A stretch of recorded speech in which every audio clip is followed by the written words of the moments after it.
Very very important একটা বিষয়। অধিকাংশ মেয়েরা ডিভোর্সের পরে এবং ছেলেরাও ডিভোর্সের পরে বুঝতে পারে যে আসলে আমি ভুল করেছি, অধিকাংশ।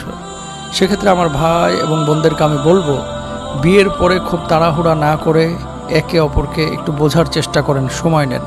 অনেক সময় হাজব্যান্ড খারাপ থাকে কিন্তু পরবর্তীতে ভালো হয়ে যায়। অনেক মা এবং বোনেরা বিয়ের পরে তাড়াহুড়া করেন, এই বুঝে আমার জীবনটা শেষ হয়ে গেল, এই হয়ে গেল, সেই হয়ে গেল, না। আবার অনেক ভাইরাও এ কাজ করেন যে কি মেয়ে বিয়ে করেছি, না জানে কি হচ্ছে। সময় নেন, সেটা 1 বছর হোক 2 বছর হোক, একটু বোঝার চেষ্টা করেন। অনেক সময় আমরা চাপিয়ে দেওয়ার চিন্তা করি। আপনার ধরেন লাউ খাইতে পছন্দ হয়, আপনার বউয়ের লাউ ভালো লাগে না, এখন আপনার পছন্দের লাউটাকেই রান্না করতে হবে, এরকম অনেকে আছে না। সেক্ষেত্রে আপনি আপনার স্ত্রীর চিন্তা চেতনাটাকেও প্রায়োরিটি দেবেন, এটা হচ্ছে আপনার মৌলিক দায়িত্বের মধ্যে পড়ে এবং আপনার ইমানের দাবিও সেটা। মুসলমান কে যে সবসময় নিজের উপরে অন্যকে প্রাধান্য দেয়? তো আপনি নিজের উপরে অন্যকে প্রাধান্য দেওয়া তো দূরের কথা, আপনি আপনার মতামতটাকে আরেকজনের উপরে চাপিয়ে দিচ্ছেন। আপনার বউ শুটকি খাইতে পছন্দ করে, আপনার গন্ধ ভালো লাগে না, এখন আপনি এজন্য আপনার বউকে শুটকি খাইতে দিবেন না? না, তার কোনটা ভালো লাগে কোনটা খারাপ লাগে এটা আপনাকে বুঝতে হবে এবং সে অনুপাতে আপনাকেও তার চিন্তা চেতনা এবং বিষয়টাকে প্রায়োরিটি দিতে হবে। 3 নম্বর আরেকটি বিষয়, অনেক সময় শ্বশুর শাশুড়িকে ছেলেরাও এবং মেয়েরাও, মানে মেয়ের বাপ মাকেও সম্মান ইজ্জত দেয় না, আবার নিজের বাবা মাকেও বউ সম্মান ইজ্জত দেয় না। শ্বশুর শাশুড়ির মেন্টালিটি বোঝার জন্য যদি যৌথ ফ্যামিলিতে আপনারা থাকেন, একটু সময় লাগে। সেই সময়টা শ্বশুর শাশুড়িকে দেওয়া উচিত, যেহেতু তারা মুরব্বী, আগের যুগের মানুষ, তারা অনেক সময় বোঝে না। আপনি তো বিশ্ববিদ্যালয়ে পড়েছেন, আপনি তো ন্যূনতম 8 পর্যন্ত হলেও পড়েছেন, এসএসসি দাখিল অথবা আলিম দিয়েছেন অথবা ইন্টারমিডিয়েট পাস করেছেন, তা আপনার তো বোঝার কথা।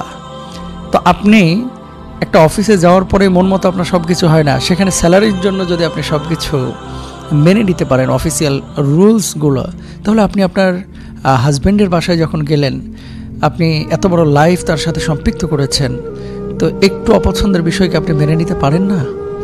সেক্ষেত্রে শ্বশুর শাশুড়িও উচিত তাকে সাপোর্ট করা এবং বৌমারও উচিত সেটা বোঝার চেষ্টা করা।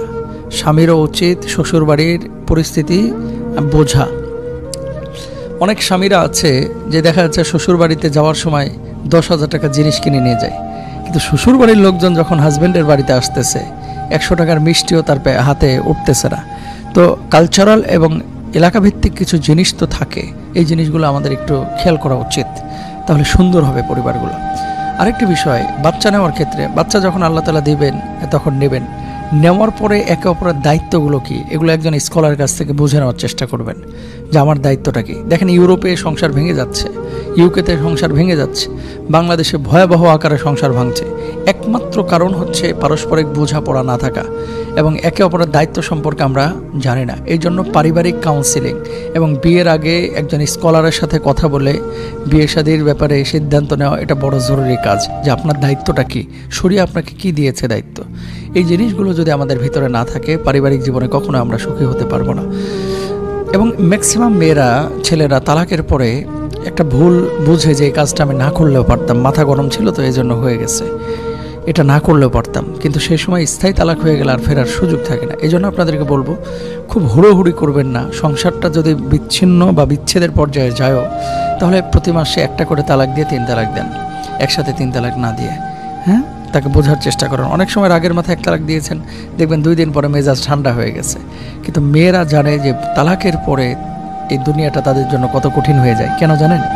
যখন অন্য কোথাও বিয়ে করতে যায় তাকে বলে তালাক প্রাপ্তা, বেল পায় না, দাম পায় না। বাবার বাড়িতে যখন থাকে মানুষজন বলে যে পরিবারের বোঝা। যখন ফ্রেন্ড সার্কেলে যায় তখন আগে আপনাকে ট্রিট করতো অবিবাহিত হিসাবে, কুমারী হিসাবে, এখন কিন্তু কেউ আপনাকে করে না। তার মানে কি, আপনার ভ্যালুটা কিন্তু অনেক কমে যায় সামাজিকভাবে, ইসলামে না। ইসলামে আপনার ভ্যালু ঠিক থাকে, আপনি আগেও যেমন ছিলেন এখনও তেমনই সম্মানিত। আমি সমাজের কথা বলছি। ভাইয়েরা আগে হেল্প করতো, এখন যথাযথভাবে হেল্পও করতে চায় না। এই জন্য আমি আমার মা বোনদেরকে বলবো যে তালাকের ক্ষেত্রে একান্তই নিরুপায় না হলে এই ধরনের পথ বেছে নেবেন না। আর ভাইদেরকে বলবো, আপনি আপনার বউকে তালাক দিয়ে মনে করতেছেন একটা গেছে, কি হয়েছে, আরও আসবো, পরেরটা যদি আরও খারাপ হয় ওটারও ছাড়বো, তারপরেরটা যদি আরও খারাপ হয়, লাস্টে কী করবেন জানেন? হ্যাঁ, খালি আনন্দ পানে গিলবেন আর খালি ঘুরে বেড়াবেন, এই অবস্থা হবে। এই জন্য পারিবারিক জীবনটা ভেরি সেন্সিটিভ, আমাদের খেয়াল করতে হবে। আল্লাহ